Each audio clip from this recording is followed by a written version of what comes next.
Indestructible Gaming. Select your character. Musketshot. Mr. K. Let the battle begin.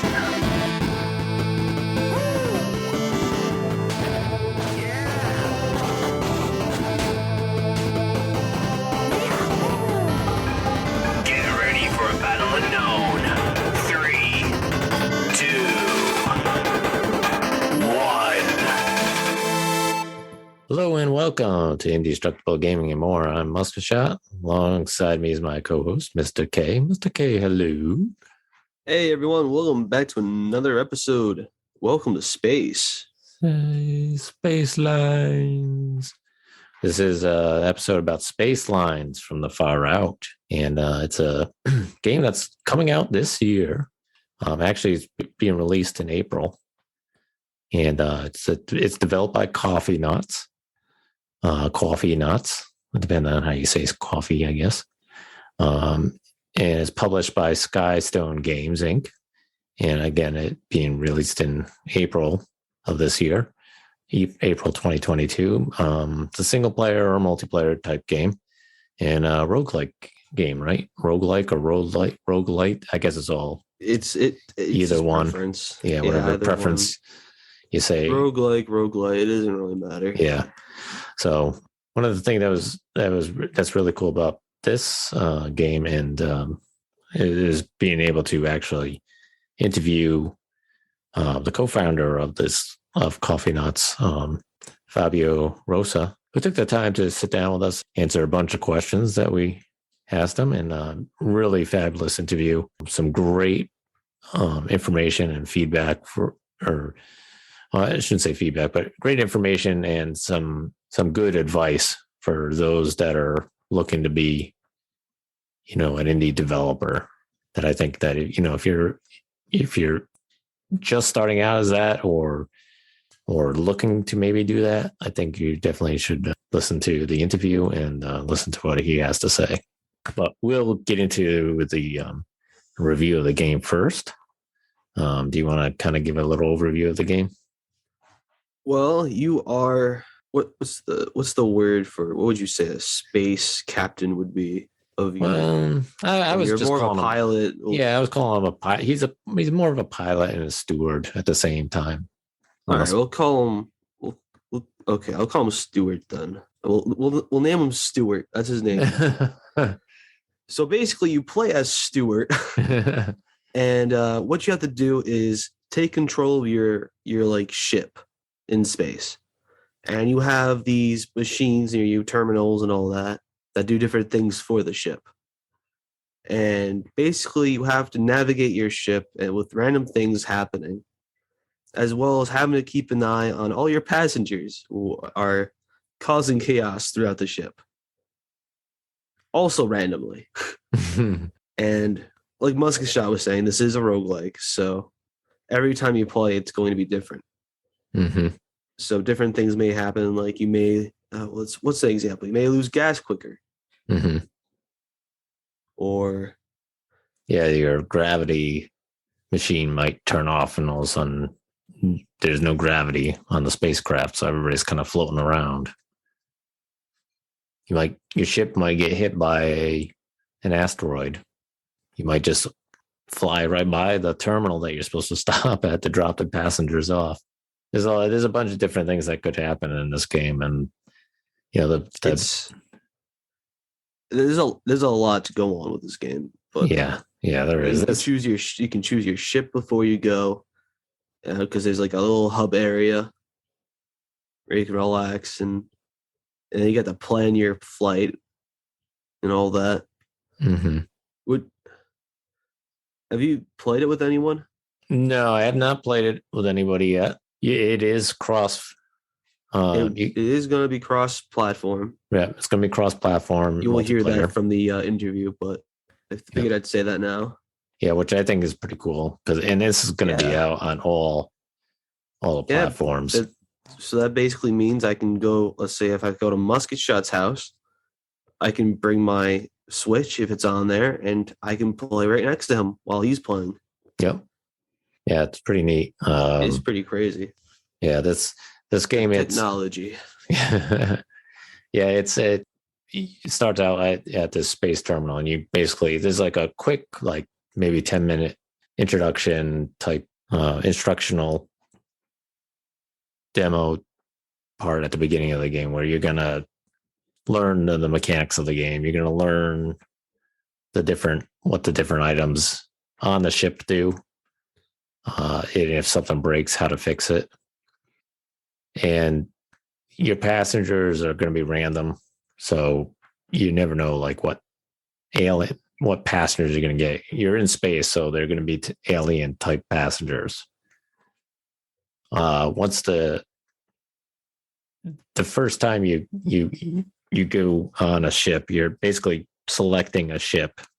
They give you like $2,000 or something like that. You pick one of the ships that you want to pilot, and that's your ship. And so then you'll take passengers from one terminal to another terminal, with the idea of basically getting there safely, hopefully not running out of gas, hopefully not having your spaceship get destroyed by asteroids or something like that.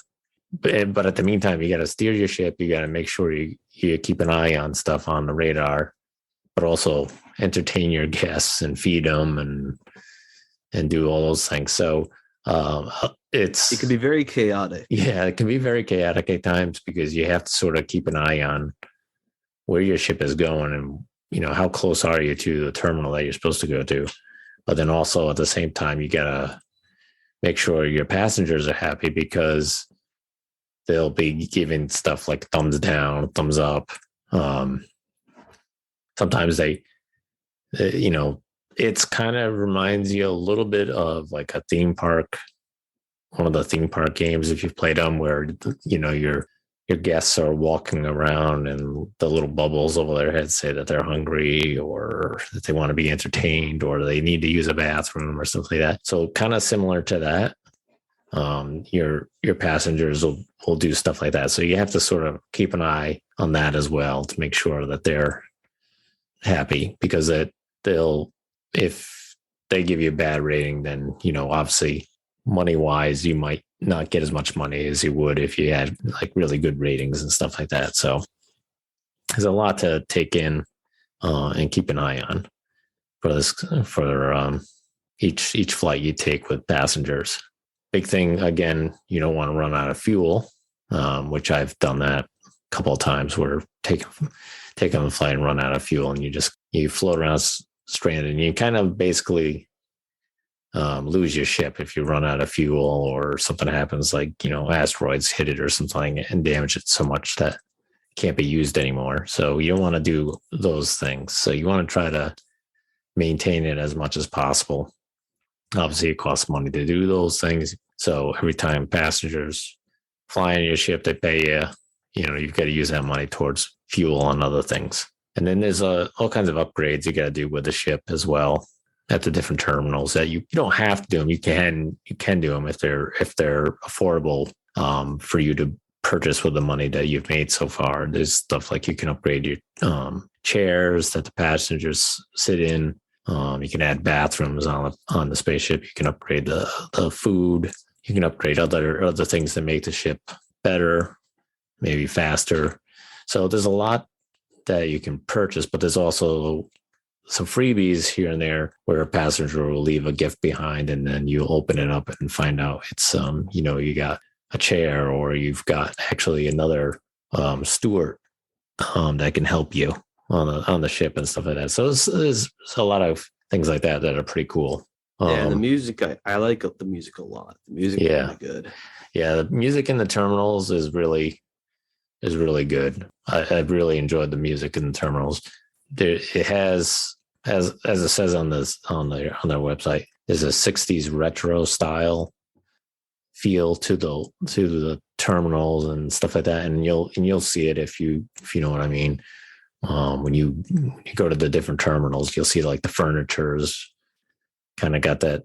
If you've seen a lot of like old pictures from the 60s where they were like futuristic looking type furniture and that type of stuff. So, but I guess, the 60s was kind of like that, where everything was going to be, we were going to be pretty soon, we are going to be flying in jets and, living in space and all that stuff. So there was a lot of that thought in the 60s, and they definitely put that in the game here, which is really cool. A lot of color. Yeah, it looks really nice. I like it a lot. The visuals really awesome. are very pleasing to the eye. Yeah. You can pick the different people as far as who you want your pilot to be. So you can, just because you get selected with maybe this, a guy, you want to be a female pilot, you just walk over to another character that's a female and change that character to a female. You can select your color of your uniform. You can pick the name of the airline that you want it to be. There's a lot of different options, and there's a lot of different upgrades and other things that they're achievements and stuff like that they're that's in the game. And I think there's going to be a lot more coming, downloadable content as well to this game, which will be really cool. It can be tough, like I said, to play at times, because you have to really keep an eye on the two things. But I think, and I haven't done it yet, but I want to try using, hopefully I can try using one of those stewards that I got. And maybe that would be one of those things where they can take care of the passenger type of thing, and I could take care of the flying the spacecraft. That'd be awesome. But you can play multiplayer too. So they can, if you're doing multiplayer, you can have a friend, do one of the two things. So I think multiplayer would be awesome playing with this game, because then you can both take care of different things. But yeah, it's a pretty cool game. A lot of fun to play. Like Mr. K was saying, the music's really good. The colors are great. The characters, the characters seem very familiar to me, and I'm not sure where else I've seen characters similar to this. Maybe I don't know if they look familiar to you or not, but they kind of do. They give me, I don't know if it's a cartoon maybe or something. I don't know where I've seen the characters. They kind of looked familiar to me right off the bat when I saw them, and I was like, oh, but I don't know where I think they look familiar from. Like I said, it's either a cartoon or another game. They remind me. Do you know what they remind me of? I think the Uncooked people, Overcooked. Oh, yeah. Okay, maybe that's where. Because they also have. I don't think they also have arms, and they also have like little pudgy bodies. Yeah. But yeah, it's the passengers. The passengers on the ship will get into all kinds of mischief. So you do have to pay. That's another thing you have to pay attention to. They'll roam around the ship at times. They'll play with some of the mechanics of the ship. So, like on one of my flights, one of them was playing with the gravity machine and turned the gravity off. And you can pick. It's funny. You can pick up the passengers and carry them around, but when you do that, they don't really like that. They get pretty upset. And then one of the other things I forgot to mention was the inspector. You might get a random visit from an inspector on your ship, and they might give you a bad rating for the ship, which might shut your space travel down.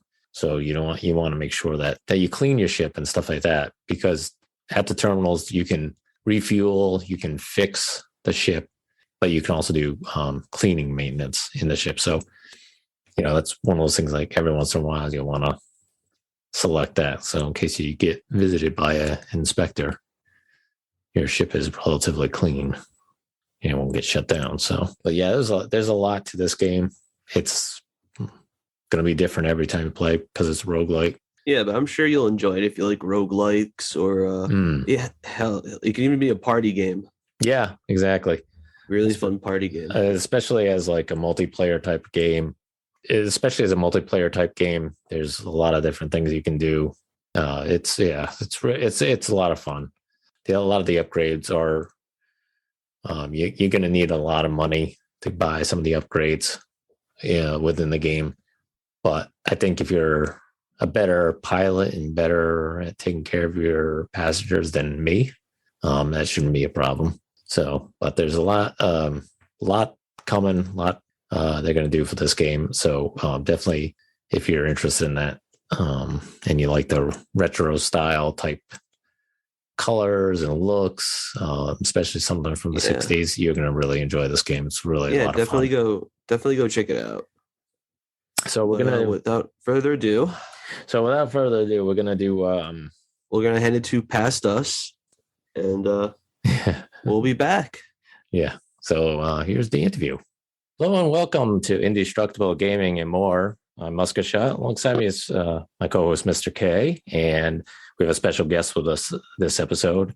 It's Fabio Rosa he's one of the co-founders and head of studio at Coffeenauts in Sao Paulo, Brazil, right? That's right. All right. Thanks for having me. Yeah, you're welcome. Thank you for joining us. Really excited to have you here. So we're excited to talk to Fabio because his company Coffeenauts is to develop a new game that's coming out in March. I believe it's March 10th is the scheduled release date.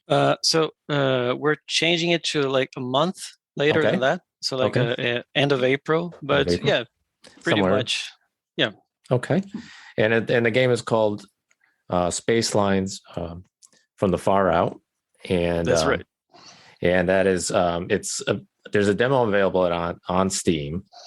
So if you want to get a early try at this game, you can go to the Steam and download the demo. But otherwise, if you want to wait for the full game to come out, it'll be April. But it'll be on Steam. And then are you releasing it on other platforms like Xbox or Switch or anything like that at some point? Yes. The initial release, we're going to simultaneously release on Epic Game Store, Steam, Xbox. Oh, wow.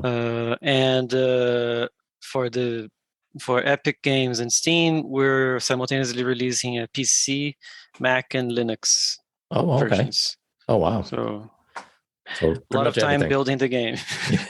Right. Yeah, exactly. Now, your company was... Coffeenauts was founded in 2018. Is that correct? That's right. Okay.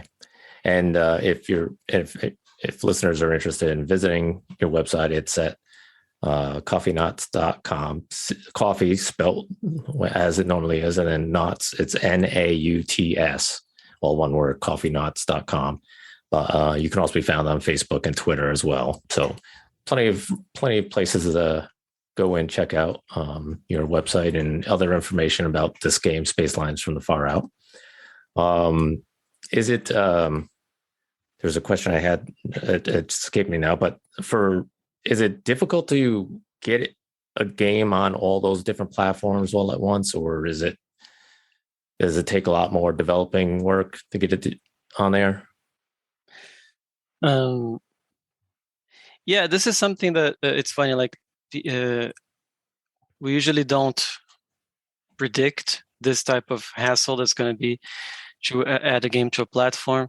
Like usually we think, okay, we got to market the game, we got to make the game, and that's it.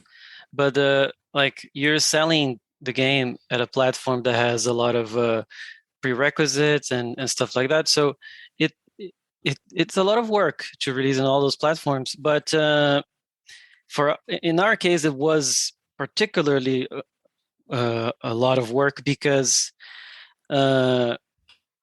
we decided to add achievements. That's the thing we have in the game. And the game is online multiplayer with cross-platform. So we have to be able to implement stuff like invite people through Steam. And if you're playing somebody on Steam and somebody on Xbox at the same time, the game has to tell people it's doing that. So there's a lot of things involved with just getting the game to run on the platform. Right. And for all the developers out there, reserve a lot of time for that. Yeah, I bet. Yeah, I can't imagine. It's. I mean, you hear about developers when they put out a game. Sometimes they limit it to like, maybe just we're putting it on Steam first or something like that, with hopes to get it to Xbox or Switch or PlayStation at some point down the road. but you guys are you're getting it out there on everything, which is really, really cool. So. Yeah, we're a little crazy. But yeah, I think it's a good idea for like, especially if you're self-publishing, right? To go through Steam first and then think of other things. Right. Yeah. Yeah, that's probably the best way to go. Yep. Now you and your co-founder Pedro Bechara, you met in college and you founded Coffeenauts. And this game, Spacelines from the Far Out, was part of a college project, I believe, from on your website. It said that you were working on it together. So how did you first connect in college? And then was this final project what made you both decide to form Coffeenauts? That's a good question. So we, by the way, when I say college, I'm specifically talking about like it's a college level game design course we have here in São Paulo, which is pretty cool. Like, so it's actually really neat. Yeah, it's like 4 years, and it's college, but it is game design college. So we learn about all kinds of stuff. And I met Pedro and also the other co-creators of Spacelines. Actually, in the first semester of the first year of college, and this particular course is pretty interesting because every semester you have to kind of graduate that semester with a finished project. So even like the first semester, when we don't know how to program, we don't know how to use do all mess with Unity, we have to make a board game because we already have to learn how to project management and create like game design things. So every semester you need to have a project, and Pedro and I, we really clicked from the beginning because I'm a very anxious person and he's a very anxious person, and we're both very ambitious. So like we took all these projects so seriously that I feel like I have had this company with him since 2014, which was when we started. So like every time we made a project, we were thinking, let's make something as if we're going to sell it to the market, not just as a school project. And then we already in college, we started to refine our kind of our chemistry and the way we manage stuff. And then when we got to the final year, we had to make this big project, this game demo, and Spacelines started there. And after we left, we were like, okay, that's going to be the one we're going to shoot for and try to get investments. Oh, that's neat. So now, did you have prior developing background before you started the course, or did you like play around at home with some of your own stuff at developing things? No, yeah, that's I've always been a nerd, and I like messing with stuff and messing with computers and stuff like that. But up until 2019, so I was already started Coffeenauts. I worked as an English teacher here in São Paulo. Okay. Oh. So I worked for a long time as an English teacher, and then I was like, okay, I want to have a career that fits my personality more. Then I found out about this course, and then my mission was, okay, I'm going to change. I'm going to stop being an English teacher eventually, and it happened. So now I'm a game developer, and I hope it is turning out good, but I hope it's a long-term thing. So I mean, it's pretty crazy. I mean, you made this thing back in college, and now it's coming out and it's big and people know about it. It must feel pretty good. It does. It feels very unreal also. It's hard to believe, especially because there are some very nice, very cool Brazilian games. There are some Brazilian video game developers, but this never happened with a student project from Brazil. And I know this is very common. Like I've seen a lot of awesome games that I later found out that were student projects, like from France from America, and but so it's pretty unreal, and a lot of the times it feels like we're going on a path that we have no reference to, like if it's right or not, because we're uh, trailing. What's the word? We're making that path, you know. Yeah, right. Because there's others that probably haven't done anything similar to what you've done from Brazil. So you're sort of leading the way in the. Yeah, there's all sorts of stuff that like are we didn't really expect that would be challenges, and then they came, and then we had to, like when we got the nomination for the award in America, I didn't even have an American visa. It's a lot of stuff that we had to wing, and we're still here. So yeah, that's excellent. Okay. That's excellent. So how did you get the name Coffeenauts? The story is more obvious than I wanted it to be. I wish it was something amazing, like an astronaut brought me coffee from space. But really, it's just that Pedro and I, we are extremely, ridiculously addicted to coffee, and it feels like our third business partner, as a, you know, like it really got us through college, because like we were both doing college and working at the same time. I was still teaching English all the time, and then for 2018 and 2019, the whole project was a side thing, because we were like, okay, well, let's present this to a bunch of people and try to get. We didn't have really investments and money, so we had to do a lot of things at the same time. And coffee, as most of the world is familiar, it helps with this type of thing. So, you know, it's kind of a tribute to our favorite drug ever. Also, we like space, so yeah, astronauts. Who doesn't? Now you didn't. When playing the game, I haven't seen any yet. But did you think about putting any like little coffee bistros in any of the terminals or anything like that? Yes, we're doing that actually. Great. We're gonna have a Coffeenauts cafe. Oh, at the excellent! Big space terminal. Oh, that's really cool. Does Sao Paulo in Brazil, as a country, have a large gaming audience? Yeah, I think Brazil. It's been a while since I last checked this, but I think Brazil is like in the top 5 countries in the world with the most people playing games. Like, we have a humongous gaming community. Like, people love video games here in Brazil, and it's a huge country. I mean, it's and São Paulo is also a huge city.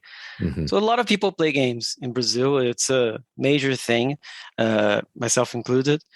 What is not big, I mean, I should say it's not proportional to how many gamers we have, is how many game companies we have here.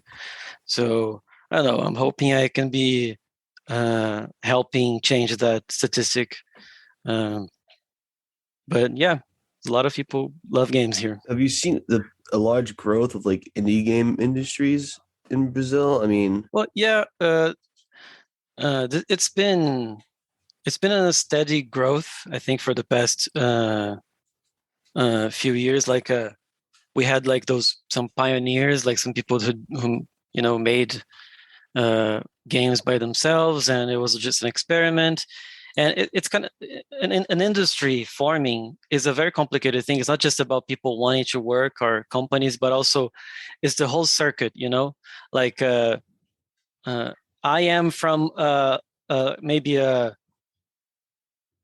not a pioneer in every sense of the word, because I come from a generation of people that want to work with games from Brazil that had a course. Like I was able to study game design and make the company here, and like to have this kind of cycle that like in America that's very established. Like you study it somewhere and then you work right next to the place and then you collaborate with the university, and it's a whole closed loop, and that's still being developed here. But I can tell you guys that it's a steady growth. Like we have a lot of game companies in Brazil.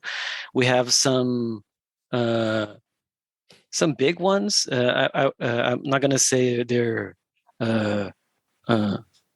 ginormous, but like big as in like there's I think the biggest one maybe has 200 people or 250 people working there. It's a lot. My company has 7. Yeah. So and something nice that's been happening for the past like also a few years is that the government, the Brazilian government, has always subsidized like culture and cinema and this type of thing. Like Brazilian music is very famous abroad. There's a lot of Brazilian movies that get picked up internationally. And now the government is understanding that there is this looming industry, which is the game industry. So now we have like government organizations that help us, figure out how to go to an international convention, and this is something that is a pretty common thing. These organizations that subsidize and help a little bit. So it's pretty promising. And a good thing is that people are very excited about working with games here. And for international investors, it's that excitement mixed with like some, let's say, exchange rate benefits makes Brazil a good place to invest in game companies. So it's promising. Yeah, absolutely. So in 2020, you guys closed a publishing deal with Skystone Games. Yes. So did you or Pedro reach out to Skystone Games, or did they reach out to you? How did that work out? We reached out to them. Mm-hmm. So something that I had been doing since early 2018 was I would go to like online or in-person events. Mm-hmm. I would like schedule a meeting with 100 publishers, or like I probably pitched Spacelines to maybe 500 different people over the years. Wow. It's it takes a lot of persistence. And then I in early 2020, I was looking at a list of publishers, and I saw this new one, and they were starting out. And I talked to them, and we kind of clicked. And it happened. They decided to close the deal with us. So it's pretty cool. Nice. So it's got to be a little tough too, though. You're reaching out to all these different publishers, and they're not all that interested. It must be kind of tough to go like, oh, are we ever going to get this thing published? Or are we just going to do it on our own? And it's great that Skystone was able to click with you guys, but it must be difficult to deal with a lot of the declining opportunities there from them. The other publishers just lost it. They lost it. This is a really good game. Thank you. That's very flattering. Well, it's very hard to hear the word no so many times. But I don't know.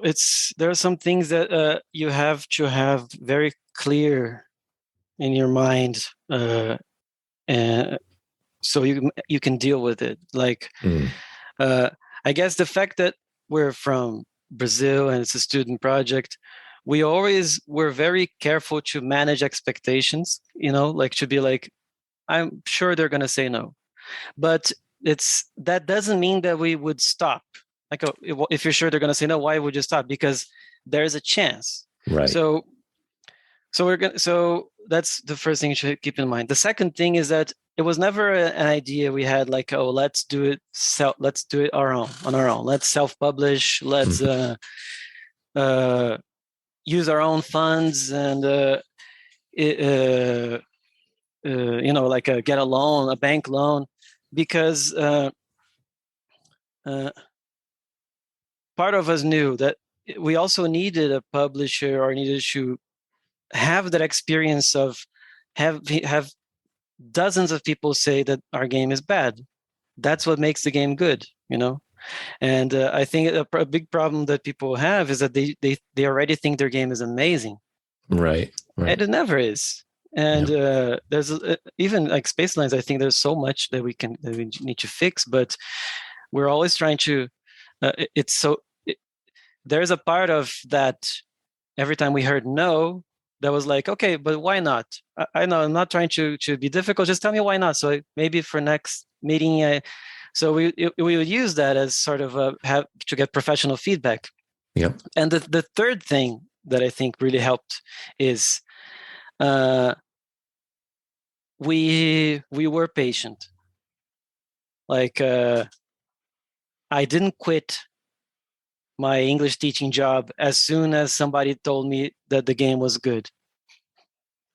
It involves being patient and also, okay, I'm going to use the weekends to do stuff with the game, or late nights or stuff like that, because I think that's a thing that happens to a lot of startups.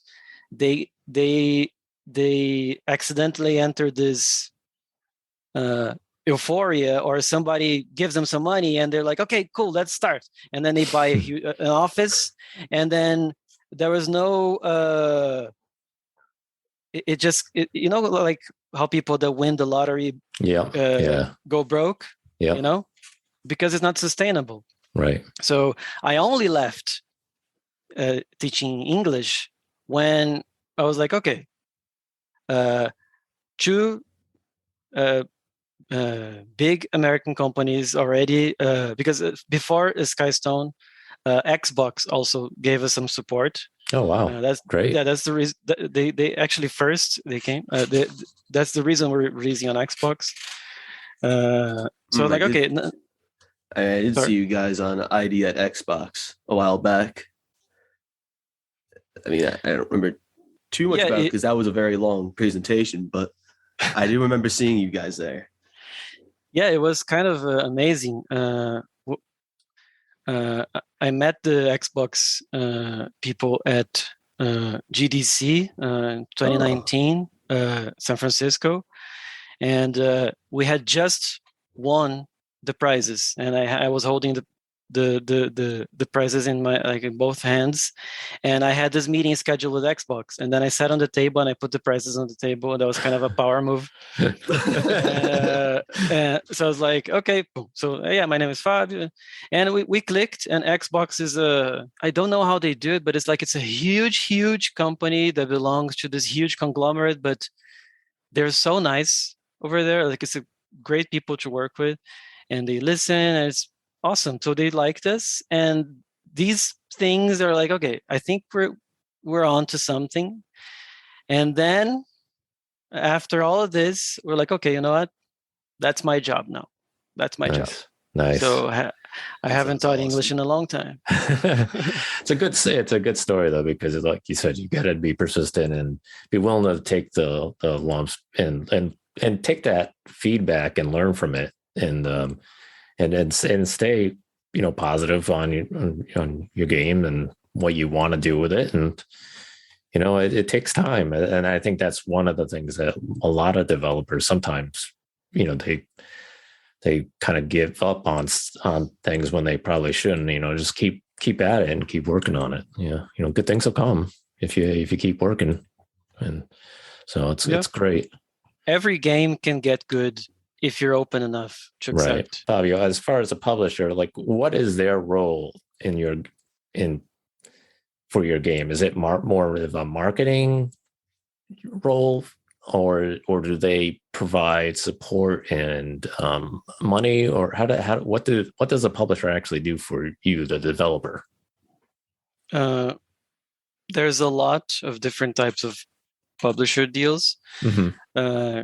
It really depends on the situation, but I guess there are three major ways that the publishers work with developers. So first, and it's by funding a project, right? Mm-hmm. So they provide funds, and those funds are depends on the deal. Like they can be recouped through sales. Like we have a revenue share agreement. Okay, so you're gonna help me make this game, and then we share whatever we sell. Mm-hmm. And it can be different depending on the publisher. Some publishers might buy the intellectual property. It's not our case. The other way is like what you said with marketing, and like it goes beyond marketing. It's really publishing, because it's also about helping put you in some platforms. Xbox we got on our own, but like Skystone contacted Epic Game Store, and it's kind of helping get the word out there. And third, and this I guess depends on the publisher, but in our case, David Brevik, the guy who created Diablo, he is one of the co-founders of Skystone, is giving feedback and giving you some tips. And that's also a pretty surreal thing that I can't believe I'm even saying it. Like the guy who made Diablo frequently goes on calls with us, and he's like, "Oh, Awesome. you should make that thing a little faster, or you should add a timer, or you should add that." So with actual feedback about the game. So that's how. Oh, okay, great. That's still awesome that you know the guy who made Diablo. Yeah, it's it's really, really weird. That sounds like something I would just bring up in like a lunch conversation. It would spark something between everyone, because that's crazy. Yeah, I that's the annoying thing is that I met the guy that made Diablo, and then the pandemic hit. I don't have enough social interaction, so I can flex that. That's funny. Yeah, unfortunately, but yeah, it's pretty cool, and he's a great guy also. So Spacelines from the Far Out is a roguelike co-op where the pilot of a passenger aircraft is your own, and your mission is to transport guests from one terminal to another in space. While you do this, you need to cater to the passengers' needs. How did the idea for that come about? That's a question that I have a good, interesting answer to, instead, unlike the Coffeenauts one, because because we created this game in this academic environment. We had to the games that we created in the final year project. We had to have this sort of academic justification for why we wanted to explore this, like an academic in the sense of like we had to justify it as some sort of research. You know what I mean? Like I'm gonna research games for blind people or whatever. And in our case, at that time, we were really, really into couch co-op games, and Overcooked, Lovers in a Dangerous Space-Time. We're really tight knit group, and really like to play games together. And we're not very good at games, so we prefer the co-op games. We didn't really like competing, and I guess this the initial spark came, and I'm in no way saying Overcooked is not good. I love the game; it's amazing. But the initial spark was we were playing Overcooked a lot, and then we finished it. And then we were like, so do you want to play that particular level again? And then we did, but we're like, okay, we already know how to beat that level. And then we started to understand that, okay, Overcooked is a puzzle game.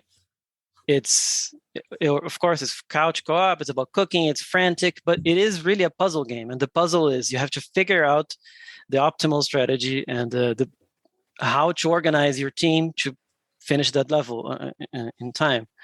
So we were like, okay, so Overcooked, there's a lot of level design behind this game. It's not just the mechanics, it's a lot of level design. That's really where the game shines.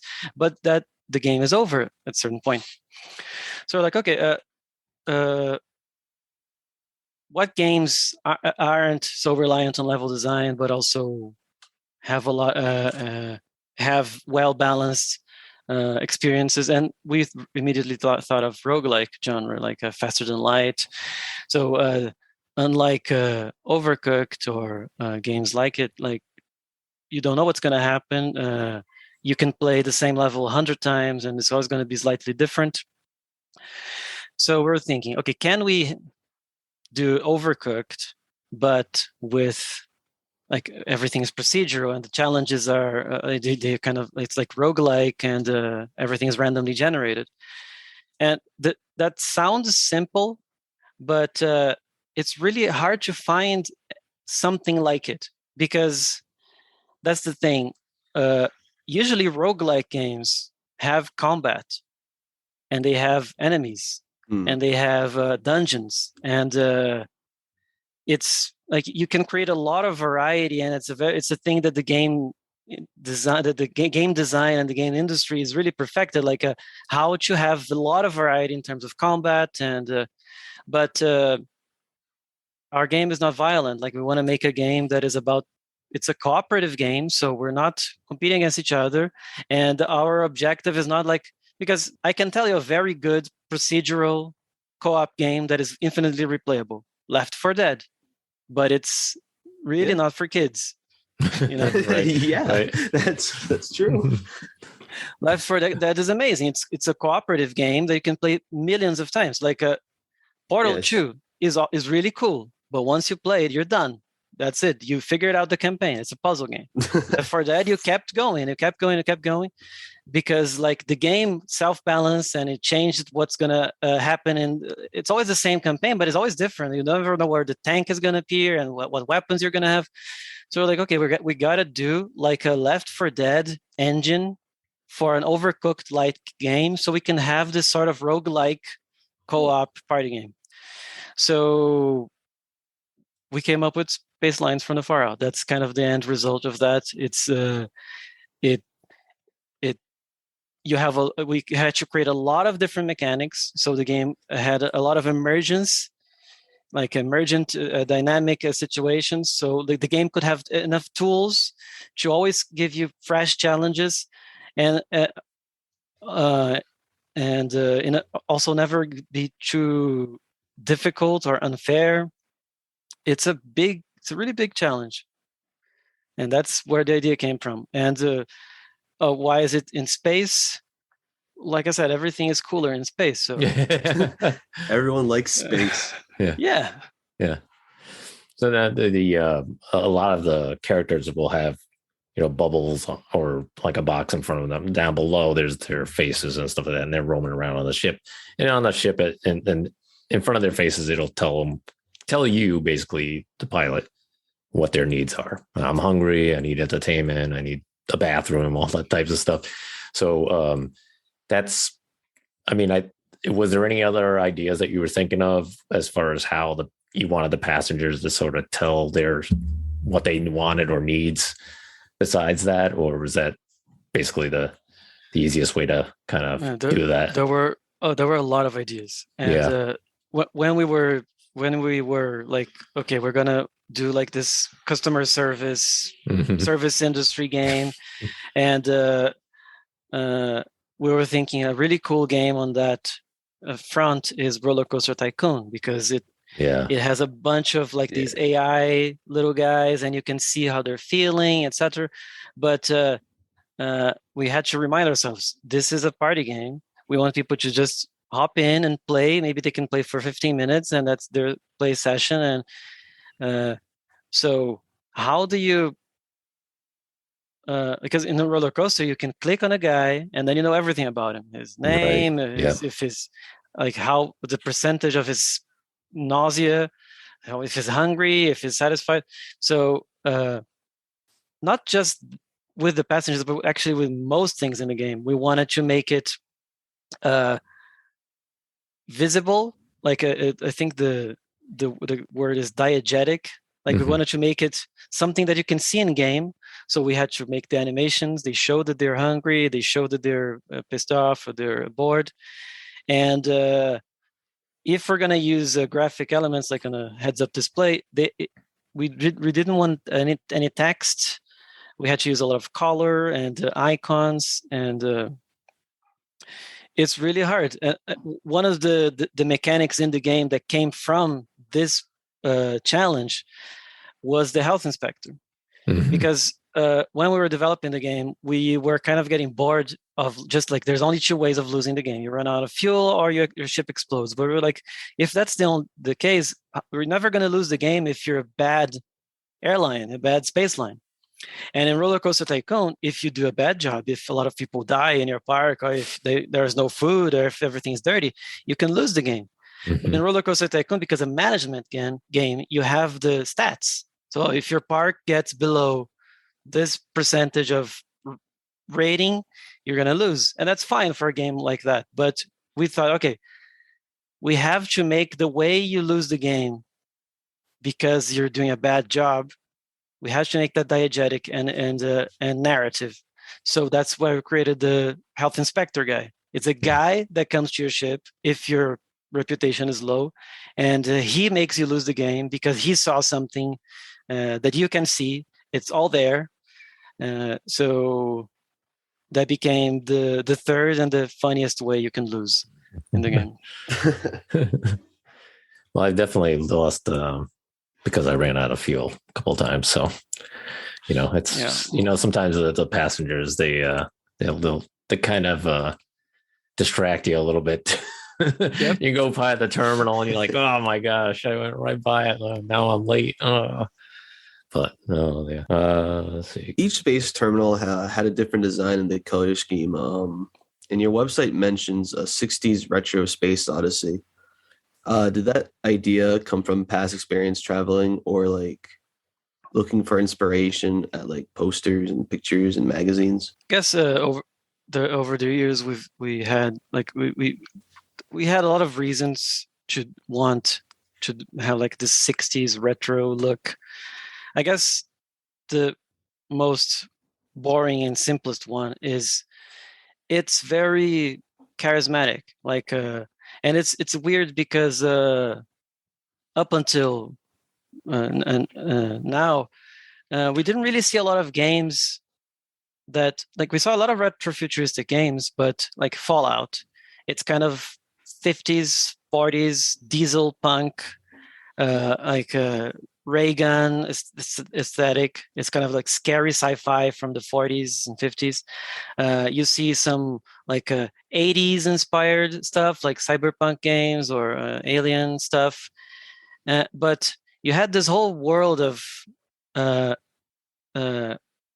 retro science fiction from the 60s, which is like from the time of the original Star Trek, that everything was a little more colorful. Like we had this in-between moment, like you had the 40s, it was like the monster from Planet 9, 40s, 50s, and then 60s, space was amazing. It was colorful and fun, and it was just this huge, awesome utopia of comfort. And then after like the first Alien movie, and then the stuff from the 70s and 80s, the future got dark again and got like a grimy and awful. So in movies, you see a lot of stuff inspired by the 60s, like Pixar. They love using mid-century modern stuff, or like The Incredibles is basically set in the 60s. But we didn't really see that a lot in games. There's one game, which is called Evil Genius, which is really cool. Oh, I've heard of that, yeah. It's really cool, and it's like inspired by James Bond movies from the 60s. And so we kind of saw this gap there. But like, why retrofuturistic in the first place? because there's something inherently funny about looking at how people saw the future in the past. Like it's kind of humbling. You see how wrong we were. Like, oh, see these things from the by the year 20 something, you will be able to print your newspaper at your home. Like, that's not as wrong. But we like that, and we in the game we try to create stuff that is nonsensical. Like, why would you need to use space airlines if there is teleportation, or like these nonsensical things? And we're not the first ones to do retrofuturism for comedy. Futurama is a big inspiration for us. Like, they really nailed that retro thing and that nonsensical sci-fi thing. I really like how there's an episode there they want to fill the swimming pool and they have like instant water. It's like a powder thing, and then you have to add water for it to become water. It's weird. It doesn't make any sense. I love that show so much. Rick and Morty does that a lot. Also, the like. So we didn't want it to look like Halo. Nothing against Halo. It's just that Halo is just futurism. It's sci-fi. Everything is sleek, and we wanted to have stuff made of wood in space. So it's kind of a look, and it's really fun. And I guess the final thing that which the reason we chose the 60s is because a lot of people consider the 60s to be also like this golden age of air travel. Like, there's a lot of iconic stuff related to air travel from the 60s. Like, we have Pan Am and TWA. They made that crazy airport terminal in New York. It's kind of glamorous, and you have these the flight attendants. They have really elaborate clothes, and mixing that with aliens vomiting, it's funny. Yeah, it kind of the look of the game in animation and stuff like that, the colors, the scheme that you use, it reminds me of stuff that you would see like in the 60s from like cartoons like the Jetsons, or what Disney was doing in Disneyland with what Tomorrowland would be, and how Absolutely. they had, you go on the rides and it was like, people in these spaceships or living in space, and it was. That reminds me like one of those like terminal videos, like instructional videos you'd watch while on the plane, and it's like for the kids. Yeah, exactly. So there was a World Fair in the 60s. Had all these kind of like the city of tomorrow, and it's funny. Like, it's Spacelines from the Far Out is a very Americanized game. Like, it's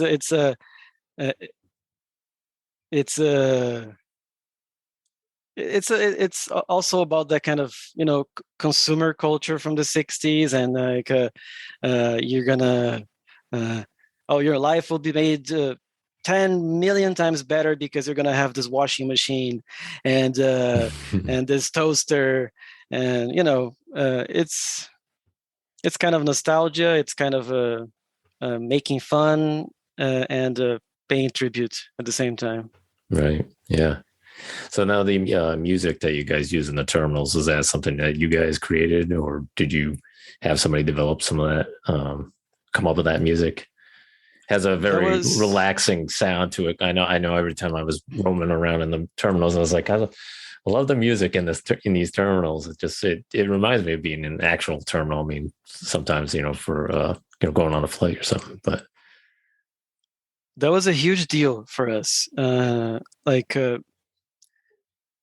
I'm a big jazz guy, and the 60s were also a very interesting era for music, particularly for Brazilian people, because like you got like in the 40s and bebop and jazz, and the 50s, and then by the 60s, America was getting a little more, wacky and you had the British invasion, and America was kind of accepting stuff from other countries, and you saw a lot of jazz people adding like Latin percussion instruments, and from Brazil, the major thing that came to America was bossa nova with Tom Jobim and these famous Brazilian musicians, and so we were thinking we really want to get that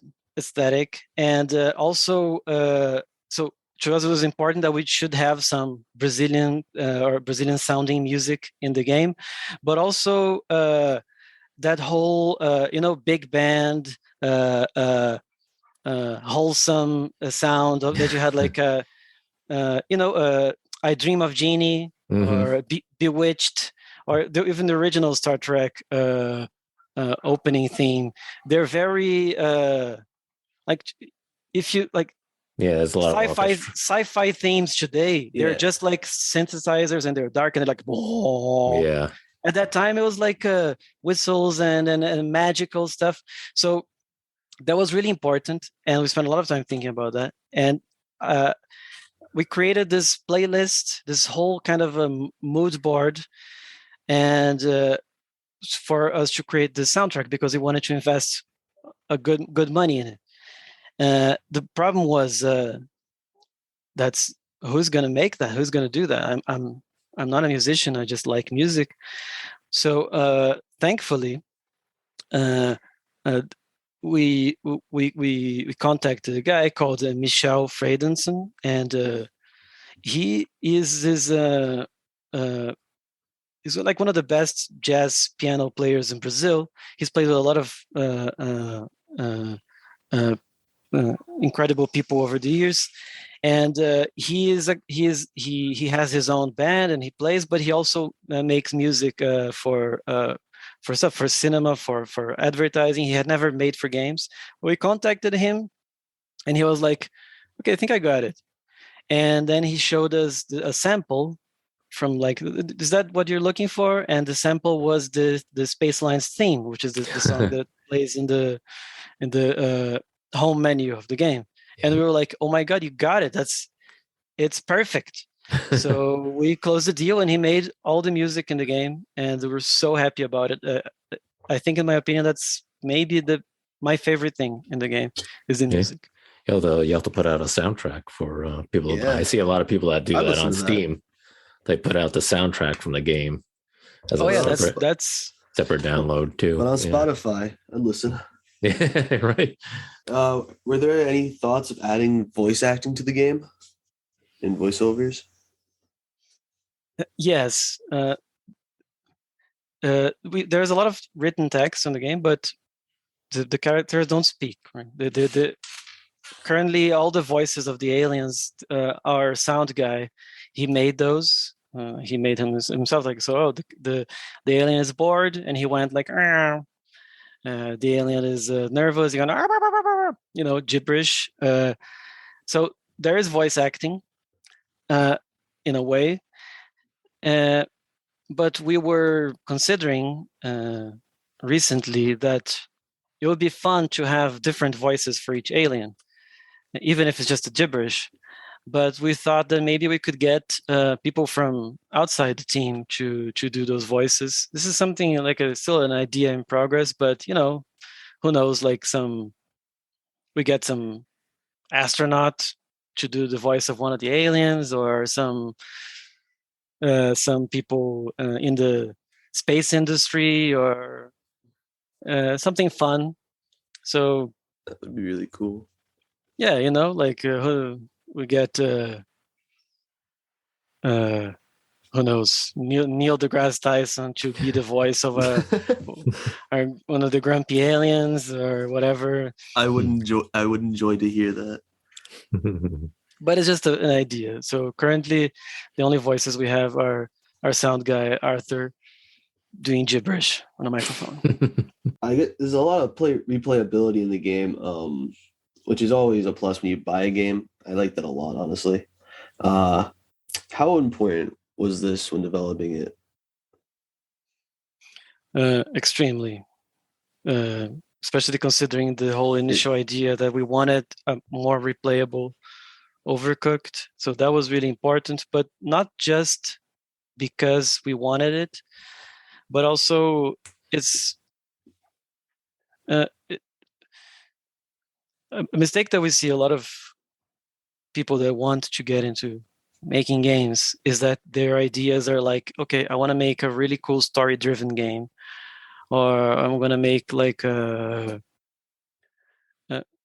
every time you decide to make a story-driven game, or you decide to make a game that is going to be long because you're going to have a lot of content, that's a bad idea for a first timer, for an indie developer. When you're an indie developer, if you want to make a story game, just accept that it's going to be a short game, and it's going to be like a 1 hour long, and it's going to be a short story, and that's it. And because you're going to have to make it, right? Like just like Phil Duncan from Overcooked, it's not a story-driven game, but it is a level design-based game. He had to design every single level, and that's hard.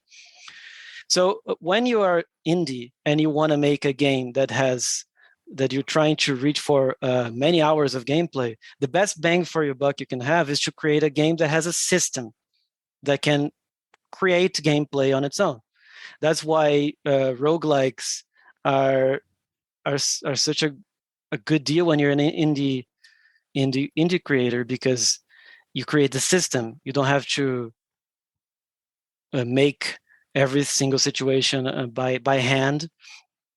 So that was a really important decision also. We wanted a big-ish game that we could make as a starting studio. And that also applies for competitive games, because competitive games are naturally replayable because the unpredictable part is the other guy. So that's also a good idea for indie developers, like make a competitive game, because then you don't need to create the gameplay. Players will create that. Yeah. I think that's one of the things that we talk about a lot on our podcast when we're reviewing games is, sometimes the question is, is this game a replayable game? Is it something that you would play again more than, once or twice? And some games that we've played are fantastic games, but then there's, those you really think about it and you're like, okay, we've played it twice, or, whether it was together or with some, us and then somebody else. But then after that, you're like, well, I don't think I could play it again. And maybe I could in a few years, but not anytime soon. So to me, I think it's a big deal if it's a replayable game that you could pick up at any time. And like you said, even if it's 15 minutes of just playing or half an hour playing, that's, I think, worth the money to me, as far as a consumer buying a game. I think that makes it a big plus.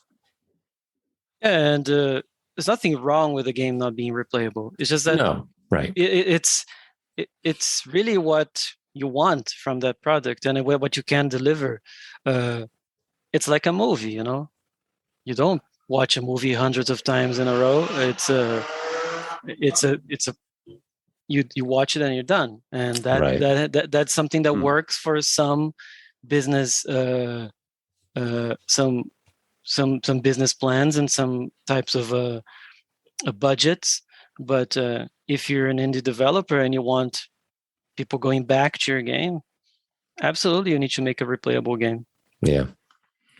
So I know when you first start up this game, you go through a quick tutorial, and it is a quick tutorial, which is great because some games, the tutorials are so long and so involved that you're like, oh my goodness. But this is great. It gives you kind of a quick overview of the spaceship, how to maneuver, how to do things, how to handle the passengers. And then you just kind of get in it, buy a ship and, pick your uniform and all that stuff. So I guess the game mechanics are relatively simple to play, pick up.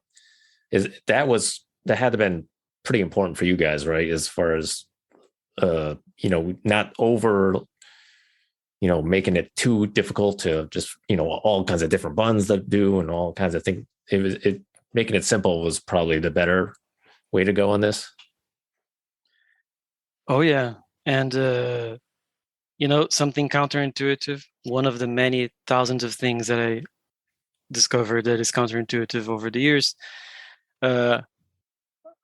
Like, what is harder, to make a game that you have like X crouches, B shoots, A aims, Y opens the menu. Like, you have 13 different actions in the gamepad, or a game that you just press A.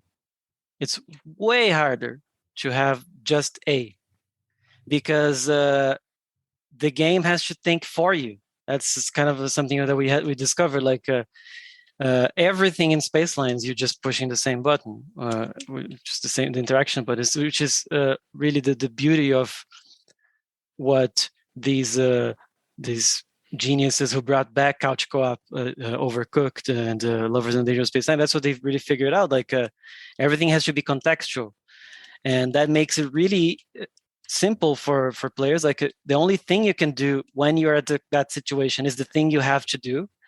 But it makes it really hard for developers, because we have to make sure the game knows exactly what's happening, what's in your hand, if your hands are empty, what you're looking at, and for then you just hit the button and the game does it for you. And it was a really important decision, because we wanted it to be a party game, and people just they come to your home and you're playing it, and like, oh, can I join you? Yeah, sure, just go ahead. It's Right. Yeah, how do you play it? Just play it. Yeah, it's not you don't have to teach them all the different moves and all the different things that they, some of these games that you have to be almost taught how to do all these things and almost go through a whole tutorial on your own before you can even pick up a controller. So I love the fact that you guys did that in this game. It's great. So a lot of in the game, it's really important, obviously, to maintain your ship, make sure you refuel at the different ports. Sometimes you got to do maintenance on the ship, and there's different upgrades that you can purchase at all the different terminals. So you can buy different chairs for the passengers to sit on. There's toilets. There's all kinds of different things that you can buy. But one of the things I really liked was sometimes the passengers leave packages behind in the terminal, and you would get to open them and then get some sort of surprise. So it was like a couple times I got stewards or associates that I could come work with me, and then other things were like chairs and stuff like that. So I thought that was a really cool idea, because you're spending the money to refuel, do maintenance and stuff like that, and sometimes you don't have a lot of the money, depending on your gameplay. So I thought that was kind of a nice bonus to sort of be able to grab some of those things and not have a person be frustrated by like, oh, I don't have enough money to buy these things here. And, you get those nice little bonuses. So that was pretty cool that you guys threw that in there. That was really important from the start, that we had constant rewards, because that's really the beauty of what Faster Than Light did. Faster Than Light is roguelike and it's procedural, and it's the procedural dungeon, but really it's always the same campaign. There's some variation, but and some events may happen or may not happen, but it's always the same campaign. You have to get to the end and kill the boss, and it's the same thing in Spacelines. But what we wanted to do to keep people playing is that, like, even though you're playing the same campaign always, there's always new stuff that's appearing. And in the version that you guys played, we still haven't implemented all the spaceship, the unlockable spaceships, but we want people to unlock spaceships right away. And so you try with that one, that sucked. Let me try another one, and having these packages, we hope they make you want to keep going and finding out more until you see all the content in the game. So we spend a lot of time making there's like 60 different unlockable characters, 100 different unlockable customizations for your company, like 30 different spaceship skins. It's a lot of work. Yeah, it's a lot, a lot of stuff that goes into it. What it's great though. I love all that type of stuff. I love having being able to get like bonus stuff that again, my game playing is not the greatest. Mr. K is definitely a lot better at gaming than I am. So anything I'll he loves roguelikes. I mean, I'll take anything that's any bonuses and stuff like that helps me that I wouldn't normally get. So that's awesome. So I know you guys have received a whole bunch of awards for your games and stuff like that. Your website, you have a whole bunch. And now, are they all for Spaceline? Because they say Spaceline Crew, so I don't know if is that the same Spaceline? Same game. Same thing. Okay. Yeah, we the game in college and up until 2020 was called Spaceline Crew. Oh, okay, gotcha. But it's the same game. Same game. We just decided to update the name to something weirder because we were kind of constructing this eccentric brand. So we changed it to Spacelines from the Far Out. Also, Cool. Far Out is a very 60s expression. So Right, sure. So so I know that this game is coming out soon. What type of besides, I guess, getting it out on all the different platforms, what other type of marketing are you doing right now? well, this. Yep. So that. Well, it's almost as hard as making the game. Market the game. Right. It's a lot of different fronts, but we are going to be featured on the Steam Next Fest, which is coming February 21st. Excellent. We're gonna have like people live streaming the game. We're gonna send out an updated demo for people to play. And it's a lot about doing outreach and taking the game to people who like this sort of games and getting them to play and building this kind of community. It's a lot of hard work, and especially when you don't really have a big marketing budget, it's kind of grassroots guerrilla thing. So I can't just go like send an email to PewDiePie, Right. Sometimes it's better for me to send to contact people that have like an average amount of followers, and it's not like the biggest person ever. But then maybe we're more likely to get a yes, and maybe that it's not going to be such a general audience. It's going to be like maybe people that specifically enjoy this type of game. So it's really about choosing the people, taking the time to contact them. And just like what happened when we were presenting the game to publishers, like you're going to have a lot of people ghosting you. But if there's 10 that say yes, that was worth it. So I'm more than happy to have you here. Yeah, it's really cool. It's kind of like what we do too. We're not anything huge, but we've reached out to a lot of different developers and publishers and stuff like that for to do either game interviews and stuff. And you get ghosted a lot, and a lot of times people don't respond. And then sometimes you get folks like yourself and others that will reach out to us and be like, "Hey, you guys be willing to try this game?" And it's like, "Oh, cool!" And then when the opportunity comes to, "Hey, would you like to do an interview too? And we can talk to you." It's like, yeah, that's even better too, because it's like it's great to get to play the game, but it's really cool to be able to talk to the actual developers and stuff as well, and try to get their idea on it, why they did the game this way and how they came up with it. It's really an honor to be able to do that. It's pretty cool. So and we're here doing this now, but I'm sure that you guys and that applies to me, people that like indie games are also people that are interested in making games, and that's really like it's the same thing with the cinema. Like there's a reason people make behind the scenes stuff and making of, because like there is the magic of the movie itself or the game itself, and there's the magic of making this happen. And it's yeah, to me it just makes it that more enjoyable when I see how people make a game, or when I get to see behind the scenes. So it's nice for people to have these developer centered podcasts and portals.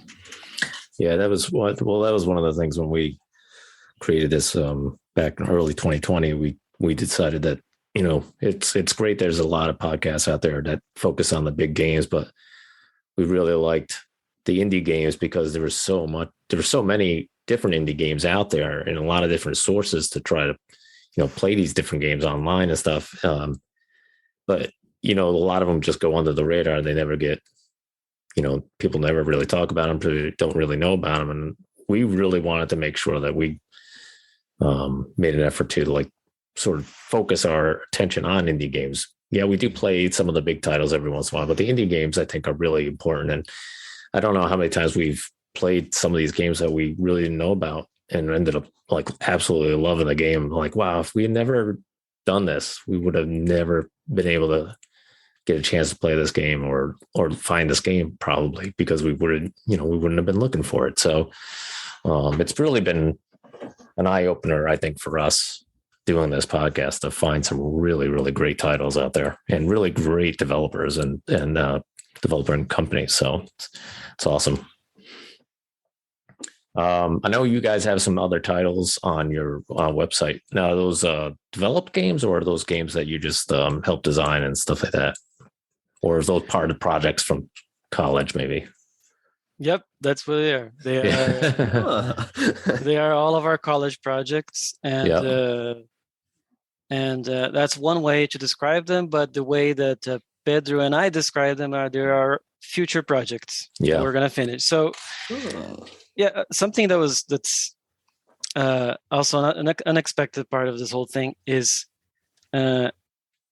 you have to look like a company, you know, even if you're not really exactly a company to start. Now I'm a company, but like I was like showing my game to a bunch of people, and they're like, yeah, but who are you exactly? Are you gonna finish this? So it's important to know how to present yourself. So to us it was important to have right away a website, and our school projects, they were all pretty cool. So we added them to our portfolio, you know, in a way to show people that we can make games, and they haven't been released, but they maybe will soon. And it's important to be in a healthy way proud of the stuff you did even in college. So yeah, hopefully one of those will be our second game. Yeah. Well, I mean, you at least you got a if one of them does become your second game, you've already got an idea and in the works there. So it's not like you got to really start from scratch. It's sort of already there. It's just to build upon it, right? Yeah, that was the great part about that course. It forced you to be creatively productive, like to make a different thing every semester. It's really hard to create a game concept. Yeah. So are you going to be attending anything like PAX? I don't know if there's a PAX coming out this year, but if there was one, would you go to it? That's a difficult question because everything depends on the pandemic, right? So it's... Yeah, that's a fair point. Yeah, so yes, if we can. But as best as we could, we're trying to participate in events. Especially these events that have like online versions, and they've been cool. But a party game like ours, it's really cool to have people play. So it's kind of a bummer, but I think like I know a lot of people that are going to GDC, which is next month. I'm not going, and I would like to, but I think it's not worth it because it's a risk, and it's a risk, and it's mostly not necessary. That's the funny thing about making a game company is that you don't have a choice. You are an international company right away. Like it's not like I'm making a cafe or a restaurant, and then after years and years of becoming this huge restaurant, I have become a chain, and I start expanding.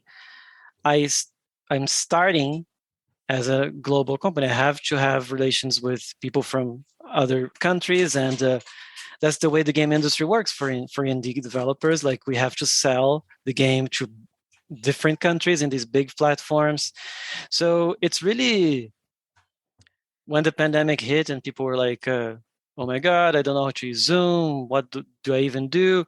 Everybody in the game industry was like, it's just another day. That's how we work. We are always talking to people from very far away. We're negotiating and closing deals. I never met anybody from Skystone in person, for example, because we started doing business as the pandemic hit, and we're good. So I would love to go to these events, but I guess it's been a really big wake up call to a lot of industries, and they're like, "Oh, this meeting could have been an email." Yeah, right. So you guys are probably focusing all your might on Spacelines from the far out at the moment, but has there been any ideas tossed around, like, I don't know, like DLC or like another game or a sequel to it or something? Yes. Usually when you design a game, there's a bunch of ideas that when you're getting close to release, you're like, oh shit, there's no time. And those things become DLCs. Yeah. So there's a lot of stuff that we're planning to release after the initial one. And it's cool because it's a modular game, so we can release more spaceships, more upgrades, more unlockable stuff. But there's also plans of like some mechanics that are not going to be in the initial release that we're going to have later. So our hope is to spend also a good portion of post-release still working on the game. We want people to like it, and we want to keep making it. And if not, maybe you'll see one of those projects in our portfolio come up next year. There you go. Oh, I'm very excited to see. Any advice you'd give like a developer working on their first game, hoping to be like as successful as you are? There's a lot. It's difficult to choose one, but I guess Whatever's fine. Don't stress about it. Yeah, manage your expectations and know the balance between patience and persistence. Like the sooner you accept it's going to take a long time, and your game is not good, the easier, because it's not, the path is difficult and takes a long time to make these things work. This doesn't mean that it's not possible. It just takes a long time. And I think that people usually have this gut reaction that, oh, it didn't work. That's a sign that it's not going to work. So we have this kind of bias, the survivor bias, like we always pay so much attention to the crazy stories of like the guy who made Minecraft. He made it alone and he became a billionaire. Yeah, that's one guy, but there's a whole industry.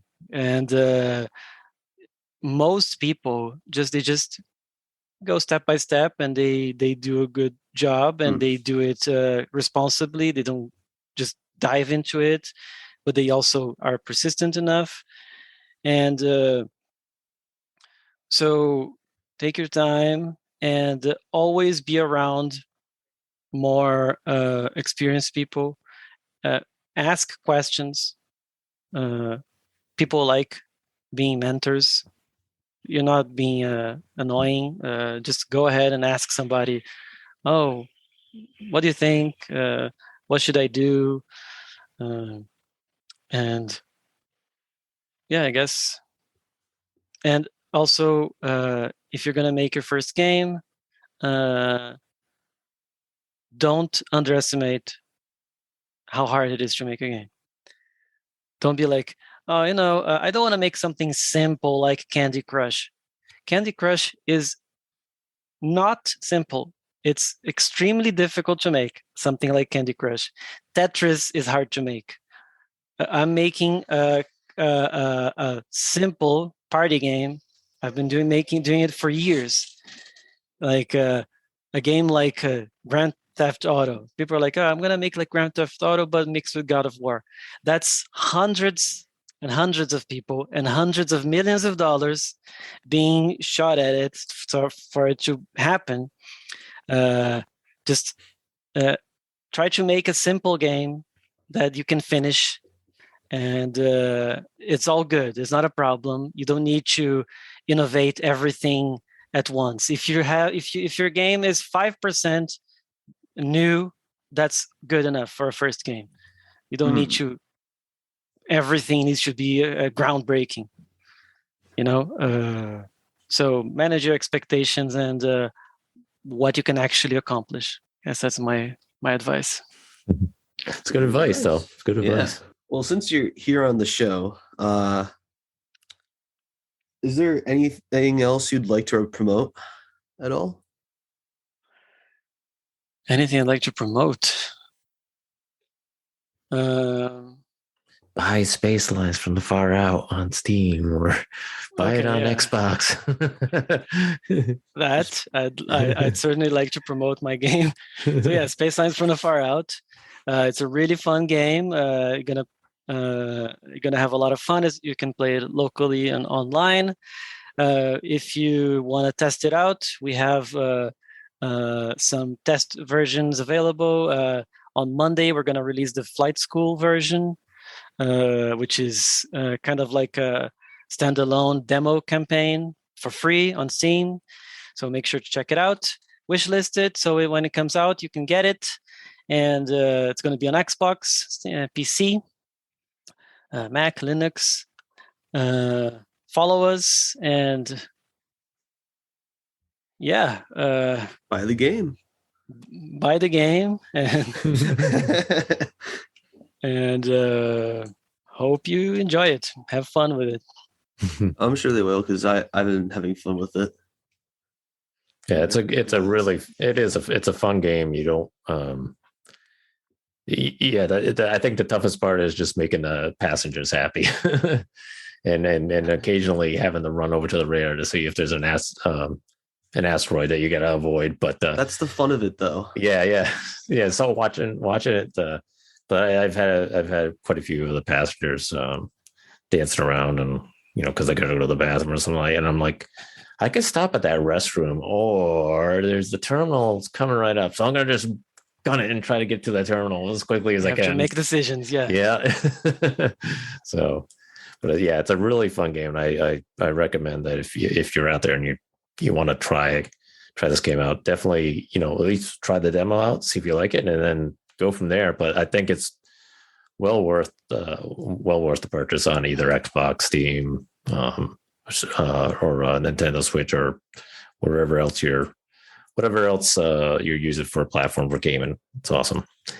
So, but we want to thank you, Fabio, for joining us. This has been really great. This is really fantastic. Nice meeting you. A lot of good advice for those that are out there looking to become a developer and do their own type of game. I think it's great advice that you gave, because I think it is really important to just sort of know what your expectations are, and you know, don't go into it thinking like, okay, I'm going to be the next, you know, my game's going to be the next, like you said, Borderlands or Grand Theft Auto or something huge. You know, go into it thinking, you know, I can develop a game, but you know, it's not going to be gigantic. But hey, at least the development part of it is the first step, right? I mean, you got to get it out there and get it done. And like you said, you know, don't be afraid to reach out to those that have done this and have the experience and ask for advice. Because I think that's where a lot of people tend to get down on themselves, is they don't do that type of, they don't take that step. They don't ask for the feedback and stuff that they, you know, probably need would help them. So. Yeah. And I'm in a way saying people that like, you can't be the next God of War or Grand Theft Auto. It's just that you have to at least prove to yourself that you can make Pong. Right. Everyone that has a big game ever first had a small game. Mm-hmm. That's how it works. It's just a road, and you have to follow it. Steps. Yeah. And you learn from those small steps. You learn from the small games what worked, what didn't work, and then you can improve on it each time. It gets a little bit bigger or a little bit better. So, yeah. Yep. All right. Well, thank you very much, Fabio, for joining us. It's been a big pleasure. Thank you, guys. Thank you. It's a pleasure meeting you and excited to do this. Talking to you. And it's been fantastic playing the game. Obviously, it's in my library and on Steam, so I'm playing it with a joystick. So I do have a controller I'm using. So, but you can play with it with the keyboards too. For me, controller I think is just more natural for me. But either way, it's a lot of fun. And if you've played games like the theme park games and type of stuff like that, it's yeah, absolutely. So, and I know that's one of Mr. K's their favorite type of genres, the roguelike games. So it's great for him to play this too. So, all right. I think that is all we have on that. I think we've hit all the questions. So again, thank you very much, Fabio. We appreciate it. Thank you so much. Hello. Welcome back. I know that was. Thank you, past us, for showing them past us. Yes. So thank you for listening to the interview. Hope you enjoyed it. Hopefully, I know it was a long interview. We had a lot of questions. But Fabio was great. We can't thank him enough for taking the time to sit down with us and talk to us. And I think, like I said, I think there was a lot of good information he had from a developer's perspective for somebody who's looking to do that, in their life as either a career or just for fun. So it was awesome. So now all we got left is just a final rating on the game for what we played. So I'll let I don't know if you want to go first or do you want me to go first? I guess I'll go first. I enjoyed a lot about this game. I thought it was really fun. The aesthetics were really charming. You can tell Fabio and his team put a lot of effort into this and a lot of heart. I'm really excited for when the game releases, and I can't wait to play it with myself and other people. I would highly recommend going and checking out this game.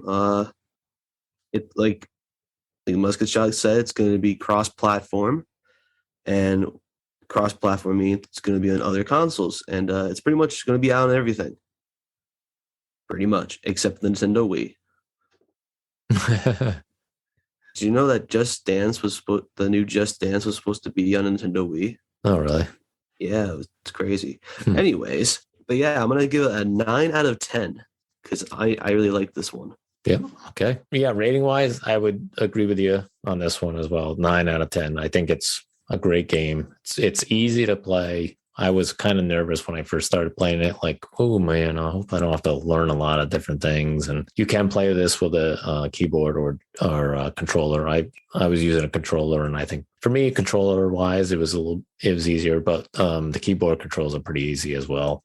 So whatever one you prefer. But yeah, it's one of those games where it's just kind of like, we're going to show you how to play really quick and then just let you get into it and have fun. And I really liked a lot of the looks of the game, the music, the colors, the freebie stuff that would come along. I think that was really cool. And I like the fact that they really thought about the mechanics of the game and making it, just one of those games that anybody can pick up and play, not be one of those games where it's like, okay, you have to try to remember what all the buttons do and where to go for this thing or that thing and grab this. And so they really made the game mechanics sort of easier for gamers like myself who are not huge major gamers. We're more of a casual gamer. So I really like that about this. So yeah, so I'll definitely give it a 9 out of 10. And I hope, for them, for Coffeenauts, I hope they really do great